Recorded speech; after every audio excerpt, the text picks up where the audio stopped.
ছিল বাংলাদেশকে আরো আলাদা সামনে করতে হবে। তখন আপনাদের জানা আছে তারা একটা ট্রাইব্যুনাল গঠন করেছিল, তথাকথিত আন্তর্জাতিক মানবাধিকার ট্রাইব্যুনাল, আন্তর্জাতিক অপরাধ ট্রাইব্যুনাল গঠন করা হয়েছিল।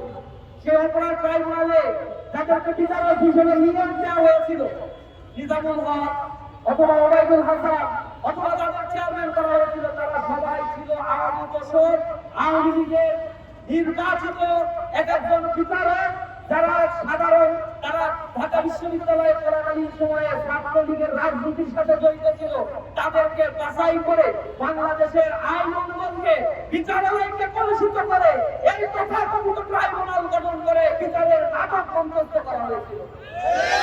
তাদের মোল্লা ভাইকে তারা রায় দিয়েছিল যাবজ্জীবন, কারণ কোনো প্রমাণ খুঁজে পায় না। প্রচলিত যে আইন, সেই আইনের ব্যারিকেডে বাধা। তারা যখন এই বিচার করে সন্তুষ্ট হয় নাই, জনগণের রোষানলে পড়েছিল, তখন বামদের তারা শাহবাগে তারা মত ক্রিয়েট করেছিল।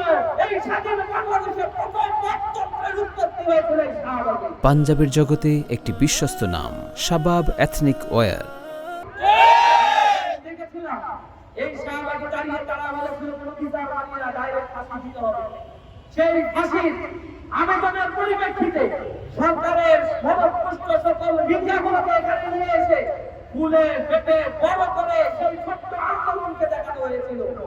আমরা দেখেছি একটি বিচারে, একটি আইনে বিচার করে রায় দেওয়ার পরে আবার সেই আইন পাল্টিয়ে যা রায় দেওয়া হয়েছে, ইতিহাসে বিরল ঘটনা ঘটিয়ে আবার সেই মানুষকে ফাঁসির রায় দেওয়া হয়েছিল। অন্যায়ভাবে একের পরে ফাঁসির কাজটা ঝুলানো হয়েছিল। তখন শাহবাগে বসে তারা একে একে ইসলাম বিদ্বেষী কন্টেন্ট ক্রিয়েট করা, মাদকের অভয়ারণ্য তৈরি করা, নারীর পুরুষ মিক্সিং করার মধ্য দিয়ে বাংলাদেশের সাংস্কৃতিক ব্যবস্থাকে, সমাজ কাঠামোকে তারা কলুষিত করে তুলেছিল।